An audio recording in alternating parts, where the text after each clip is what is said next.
All right, Chiefs Kingdom, let's get right into what's been buzzing across the fan base. Potential trade talks, and one particularly spicy idea involving Scary Terry himself, Terry McLaurin.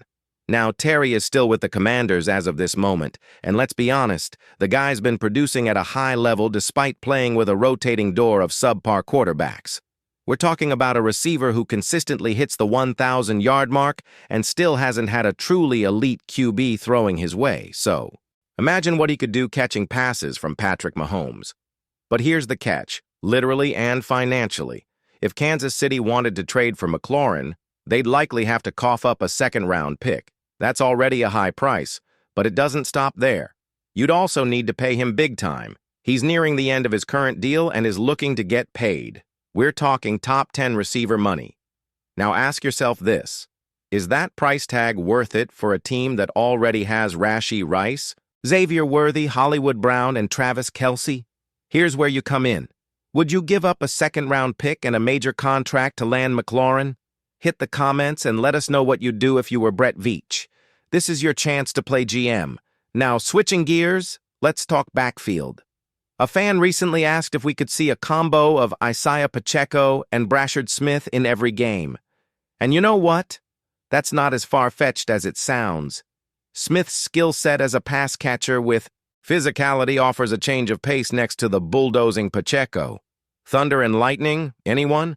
If Smith lives up to the preseason hype, he could even leapfrog Kareem Hunt for that RB2 role.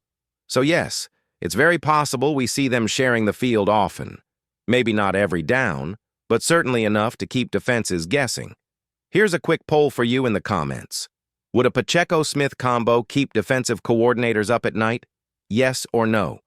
And hey, while you're here, make sure you're subscribed to Total Chiefs News. We're pushing hard to hit 4,000 subscribers before the season kicks off, and with your help, we'll get there. Turn on those notifications so you never miss a drop, especially during trade rumor season. Let's keep it rolling, Chiefs fan. One name that's stirred up some trade chatter lately is Bryce Huff. You've probably seen it floating around. Should the Chiefs go after him? Is he worth a move before mandatory minicamp? Let's break it down. Bryce Huff's NFL journey has been anything but stable. After a strong stint with the Jets, where he racked up 10 sacks and 10 tackles for loss in 2023, he found himself in Philly last year, and, well, let's just say things didn't exactly go according to plan. Only 13 tackles, 2.5 sacks, and 1 forced fumble. That's a significant drop in production. Now he's with the 49ers, and even before putting on a jersey, there's talk they might move on from him. So should Kansas City throw their hat in the ring? Personally, I'm not sold. This situation is giving serious deja vu from when the Chiefs brought in Joshua Uche from New England. He had potential too, good stats, some flash, but couldn't even crack the rotation. Same story might unfold with Huff. Why? Because the Chiefs already have guys like King Felix, Charles Omenihu, George Karlaftis, and even Ashton Galat competing at a high level. Adding Huff might actually complicate the depth chart more than help it. But now I want your take. Should the Chiefs trade for A, Bryce Huff? Type T for trade or P for pass in the comments. Let's see where Chiefs Kingdom stands on this one. Let's be clear. If Huff came at a bargain price, maybe a late-round pick, and agreed to a team-friendly deal, sure, kick the tires. But giving up anything substantial for a guy who's been inconsistent? That just doesn't feel like a Brett Veach move, especially with how Kansas City has built its pass rush organically through the draft and smart pickups. And think about this.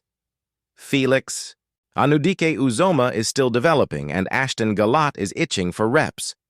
Would bringing Huff in stunt their growth? These are homegrown talents the team invested in. Do you risk that for a guy who might not even outperform them? While you're debating that, make sure to subscribe if you haven't already. We're breaking down every rumor, every potential trade, and every move the Chiefs make this offseason. Let's keep this train moving toward our 4,000 subscriber goal. All right, let's talk about a question that gets to the heart of what every Chiefs fan is thinking heading into the 2025 season. Will Kansas City keep its foot on the gas all year long?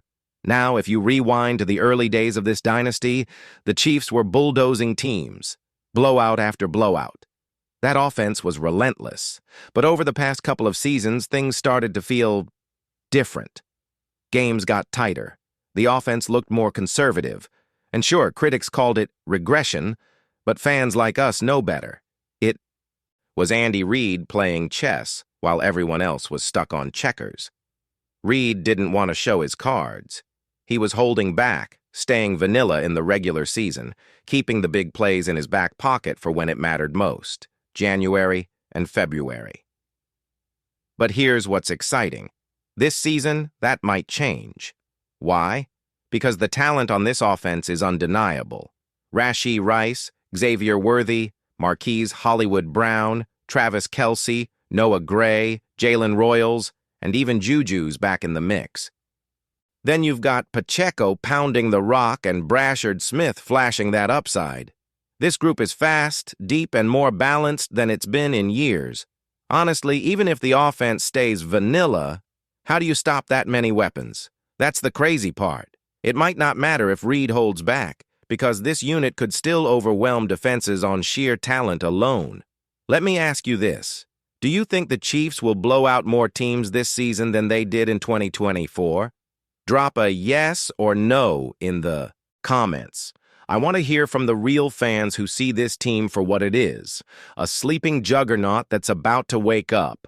And listen, if you're the betting type, keep an eye on the spread. If this team stays healthy, covering the number is going to be a weekly tradition. This might be the year where we see Mahomes and the offense go full throttle for all 17 games. We're just getting warmed up here on Total Chiefs News. If you haven't subscribed yet, now's the time. Help us hit that 4,000 subscriber mark and never miss a beat as we dive deeper into Chiefs rumors, predictions, and strategy. Let's pivot to another name that's been tossed around in trade talks, Allen Lazard. You might remember him from his days with Aaron Rodgers in Green Bay, and then again when he followed Rodgers to the New York Jets. But now, rumors are swirling that Lazard might be on the move again. So naturally, the question is, should the Chiefs make a move for him? Lazard's 2024 season wasn't terrible. He posted 37 catches, 530 yards, 6 touchdowns, and averaged a solid 14.3 yards per reception. Not eye-popping numbers, but respectable for a WR3 or WR4. The issue: most of his success has come when he's catching passes from Aaron Rodgers.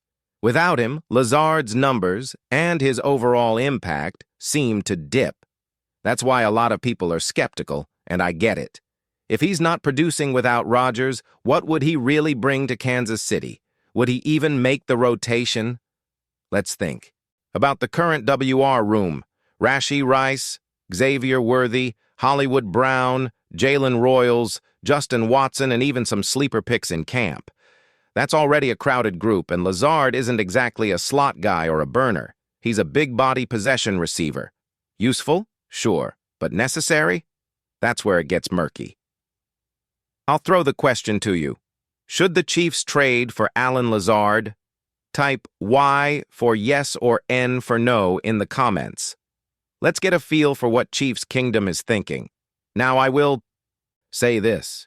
If Lazard is cut or available for practically nothing, maybe you kick the tires. But trading real assets for him? That feels like a step backward. He's older, a bit limited in what he brings, and you've got young talent in Kansas City already pushing for reps. Honestly, if the Chiefs are going to add a wide receiver, they can aim higher than Lazard. Also, let's not forget this team's focus: getting younger, faster, and more dynamic. Lazard doesn't really check those boxes anymore. Hey, while you're thinking it over, hit that subscribe button and turn on notifications. We're grinding daily to get to that 4,000 subscriber milestone, and you don't want to miss what's coming next. All right, fan, let's bring it home with a real talk about what might actually hold this Chiefs team back in 2025. Because let's be honest, we're all hyped about the talent, the returning stars, and the new faces. But every great team has its hurdles. So what are the biggest concerns heading into the season? First, let's talk about the offensive line. There's belief in the unit, but it's still unproven in this current configuration. The chemistry, protection schemes, and ability to keep Mahomes upright for another grueling season, that's something we need to see with our own eyes before calling it a strength. One or two cracks on the line could change everything, especially in the playoffs. Then there's the pass rush. Yes, it's better than it's been in years, but it's still not elite from top as to bottom. Charles Omenihu has more to give, and the Chiefs are still waiting for King Felix to make that second-year leap. Without consistent pressure, especially off the edge, even the best defenses can get exposed. Let's make it interactive. What do you think is the Chiefs' biggest weakness heading into this season? Offensive line or pass rush? Drop your pick in the comments. And what about offensive milestones? A fan asked if we could see both a 1,000-yard rusher and a 1,000-yard receiver this season. While it's tempting to dream big, the numbers say otherwise. Pacheco's great, but the Chiefs still run by committee. Between Kareem Hunt, Pacheco and Smith, and others, it's unlikely he'll see the volume needed to crack 1K. But a 1,000-yard receiver? That's a different story. If Rashee Rice avoids suspension and stays healthy, he's got the route running and trust from Mahomes to hit that mark. And don't sleep on Xavier Worthy. He could flirt with that milestone too, especially if Rice misses time. Oh, and Chris Jones? If he hits 10 sacks again this year, that's a major win. As a DT taking on double teams every snap, 10 is no joke. Anything under 8 might raise some concerns, especially as he gets older. Finally, don't expect Mahomes to sit out the end of the season. With the AFC stacked, Bills, Ravens, Texans, every win will matter. That Week 18 game might just decide seeding again. If you've made it this far, I appreciate you riding with me through every chapter. Make sure you subscribe to Total Chiefs News so we can hit our 4,000 subscriber goal. Smash the like button if you believe this Chiefs team is about to make another run.